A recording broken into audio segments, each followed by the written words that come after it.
सिब्बल यांना विचारलेलं आहे। शिवसेना पक्षचिन्ह सुनावणी संदर्भातले हे अपडेट आपण पाहतोय। कपिल सिब्बल कोर्टाला प्रतिज्ञापत्राबाबत सध्या माहिती देत आहेत।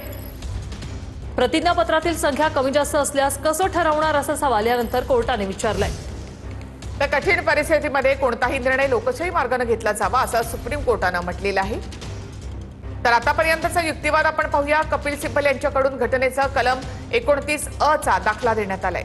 पक्ष कार्यालयाचा पत्ता सांगावा लागतो, तो आयोगाला सांगितला असंही सिब्बल म्हणाले। 23 जानेवारीला निवडणूक झाली, 25 ला पत्र आलं आणि 27 ला आयोगाला कळवलं असं देखील सिब्बल यांनी म्हटलंय। 1999च्या घटनेत पक्षप्रमुख पद नव्हतं हे यांना 2026 ला कळालं असं सिब्बल म्हणाले। आयोगाला जे पाहिजे ते आम्ही दिलं, यामध्ये घटनेचा काहीही संबंध नाही असं सिब्बल यांनी म्हटलं। 23 जानेवारीला संघटनात्मक निवडून आलेल्यांची माहिती आयोगाला दिली असं सिब्बल यांनी म्हटलंय। तर पक्षप्रमुख उद्धव ठाकरेंनी 33 नेते निवडले, 12 निवडून आले तर इतर नियुक्त केले असं सिब्बल यांनी म्हटलेलं आहे। या संदर्भातील कागदपत्र कपिल सिब्बल यांच्याकडून कोर्टाला सादर करण्यात आली। 2018 मध्ये झालेले बदल आयोगाला कळवले असं देखील सिब्बल यांनी म्हटलंय। फेब्रुवारीत नेते बदलले गेले का, कोर्टाने हा प्रश्न उपस्थित केला।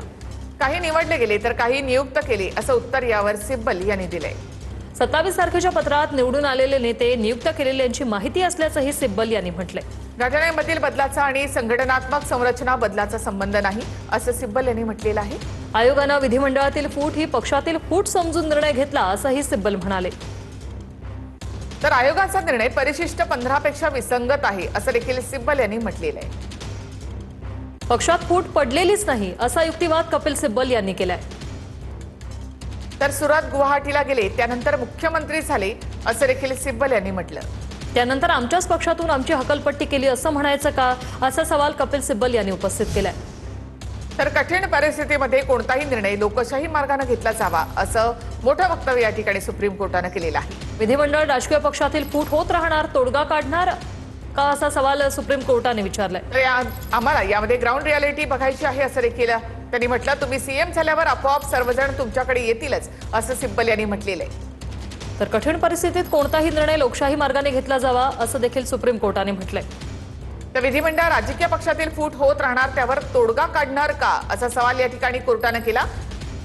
या ठिकाणी आम्हाला ग्राउंड रियालिटी बघायची आहे असं देखील कोर्टाने म्हटलेलं आहे। तुम्ही सीएम झाल्यावर आपोआप सर्वजण तुमच्याकडे येतील असं देखील कपिल सिब्बल यांनी म्हटलंय।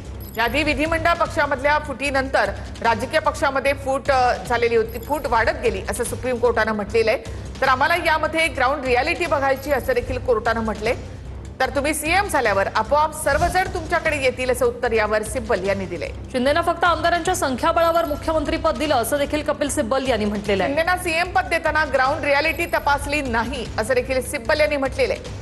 आमदारांच्या संख्याबळावर मुख्यमंत्रीपद शिंदेना दिलं गेलं असं कपिल सिब्बल यांनी युक्तिवादादरम्यान म्हटलंय। तर शिंदेना सीएम पद देताना ग्राउंड रियालिटी तपासली नाही असं सिब्बल यांनी म्हटलं। कपिल सिब्बल यांचा हा युक्तिवाद या ठिकाणी आपण पाहतोय। शिंदेना मुख्यमंत्रीपद देताना ग्राउंड रियालिटी तपासली नाही असं सिब्बल यांनी म्हटलेलं आहे।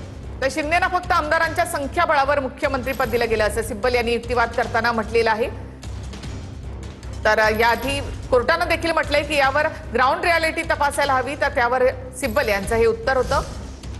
कठीण परिस्थितीमध्ये कोणताही निर्णय हा लोकशाही मार्गाने घेतला जावा असं सुप्रीम कोर्टाने म्हटलेलं आहे। विधिमंडळ राजकीय पक्षातील फूट होत राहणार, तोडगा काढणार का असा सवाल सुप्रीम कोर्टाने विचारलाय। तर आम्हाला यामध्ये ग्राउंड रियालिटी बघायची आहे असं कोर्टाने म्हटलं। यावर सिब्बल यांचं उत्तर होतं की तुम्ही सीएम झाल्यावर आपोआप सर्वजण तुमच्याकडे येतील। कोर्टाकडून कठीण परिस्थितीत कोणताही निर्णय लोकशाही मार्गाने घेतला जावा असं म्हटलंय। शिंदेना फक्त आमदारांच्या संख्याबळावर मुख्यमंत्रीपद दिलं गेलं असं कपिल सिब्बल यांनी म्हटलंय। तर कपिल सिब्बल यांनी हा युक्तिवाद आता आपला सुरू ठेवलेला आहे। शिवसेना पक्ष आणि चिन्ह सुनावणीचे अपडेट्स आपण या ठिकाणी पाहतोय।